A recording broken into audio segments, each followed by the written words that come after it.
A declaration for life, liberty, and the pursuit of happiness.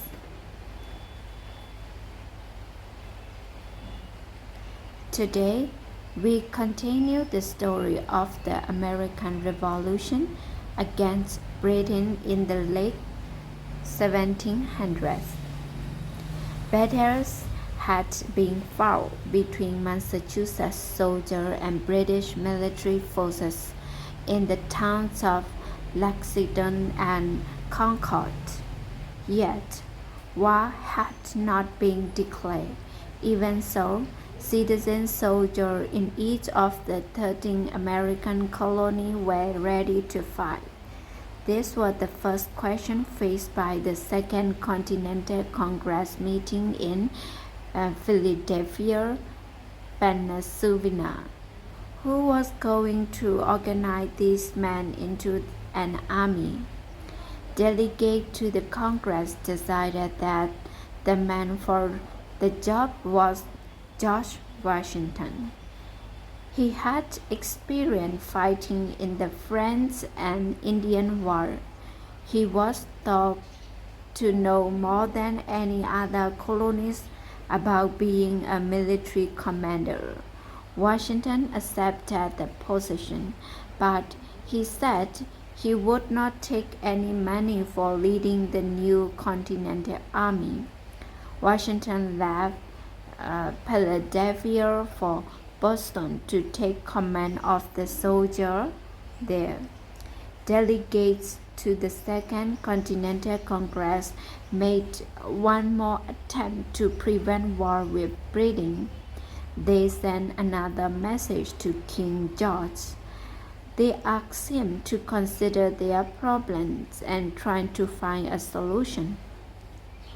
The king would not even read the message. You may wonder why was the delegate try to prevent war if the people were ready to fight? The answer is that most members of the Congress and most of the colonies were not yet ready to break away from Britain. They continued to believe they could have greater self-government and still be part of the British Empire. But that was not to be. 2 days after the Congress appointed George Washington as Army Commander, colonists and British troops fought the first major battle of the American Revolution. It was called the Battle of Bunker Hill, although it really involved two hills, Bunker and Bratz. Both are just across the Charles River from the city of Boston. Massachusetts soldiers took possession on Bratz Hill one night in June 1775. By morning, the hill was filled with troops. The British started to attack from across the river. The Americans had very little gunpowder. They were forced to wait until the British had crossed the river and were almost on top of them before they fired their guns. Their commander reportedly told them, "Do not fire until you see the whites of the British soldiers' eyes." The British climbed the hill. The American fired. A second group climbed the hill. The American fires again. The third time the British reached the top, but the Americans were gone. They had left because they had no more gunpowder. The British captured Bratz Hill. More than 1,000 had been killed or wounded in the attempts. The Americans lost about 400. That battle greatly reduced whatever hopes was left for a negotiated settlement. King George declared the colonies to be in open rebellion, and the Continental Congress approved a declaration condemning everything the British has done since 1763. The American colonies fought several battles against British troops. during 1775. Yet the colony was still not ready to declare war. Then the following years, the British decided to use Hessian soldiers to fight against the colonists. Hessians were mostly German mercenaries who fought for anyone who paid them. The colonies feast these soldiers and hate Britain for using them. At about the same time, Thomas Paine published a little document that had a great effect on the citizens of America. He named it Common Sense. It attacked King George, as well as the idea of government by kings. It called for independence. About 150,000 copies of Common Sense were sold in America. Everyone talked about it.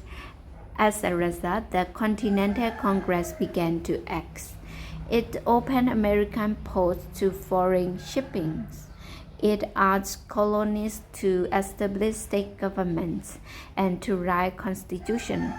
When June 7, Delegate Richard Henry Lee of Virginia proposed a resolution for independence.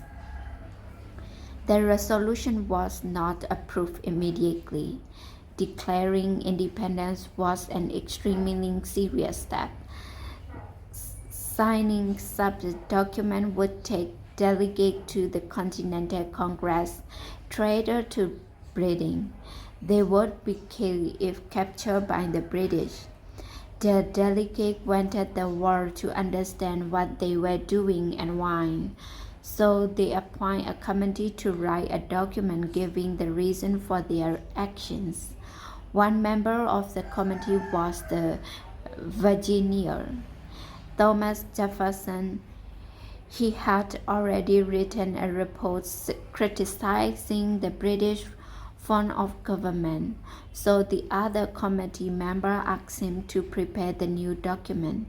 They said he was the best writer in the group, and they were right. It took him 17 days to complete the document that the delegates approved on July 4, 1776. It was America's Declaration of Independence. Jefferson's document was divided into two parts. The first part explained the right of anyone, the rights of any people to revolt. It also described the ideas of the Americans used to create a new republican form of government.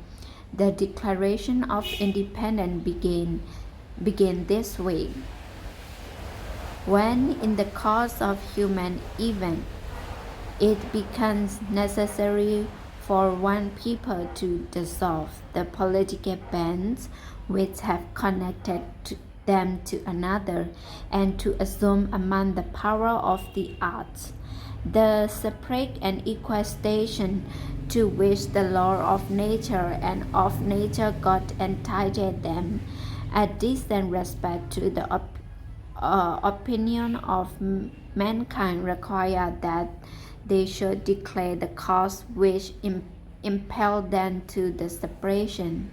Jefferson continued by saying that all people are equal in the eye of God. Therefore, government can exist only by permission of the people they govern, he wrote.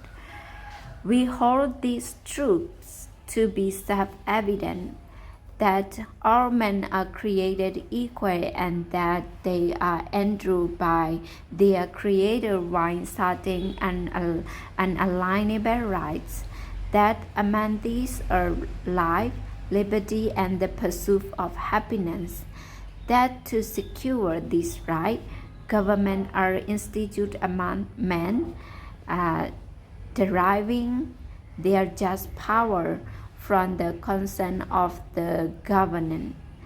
The next part states why the American colony decided to separate from Britain. That whenever any form of government becomes destructive of this end, it is the right of the people to alter or abolish it. This is why the Americans were rebelling against England. The British believed the Americans were violating their law. Jefferson rejected this idea. He claimed that the British treatment of the American colony violated the natural law of God. He and others believed a natural law exists that is more powerful than a king. The idea of a natural law had begun developed by the British and French philosophers more than 100 years earlier. Jefferson had studied this philosopher in school.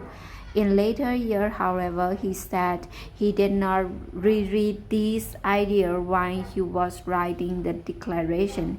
He said the words came straight from his heart. The second part of the Declaration lists 27 complaints by the American colony against the British government. The major one concerned British tax on American and the presence of British troops in the colony.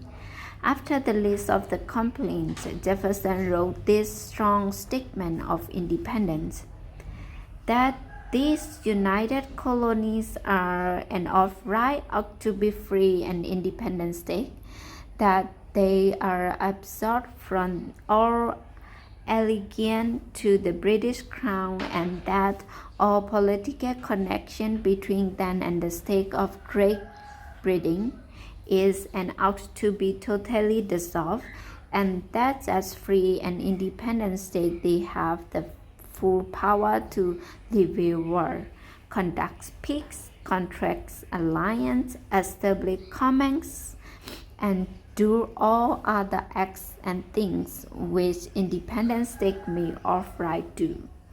The last statement of the Declaration of Independence was meant to influence the delegates into giving strong support for those most serious that revolution, and for the support of this declaration with a firm reliance on the protection of divine providence were mutually pledged to each other our life and our fortunes and our scarce honor.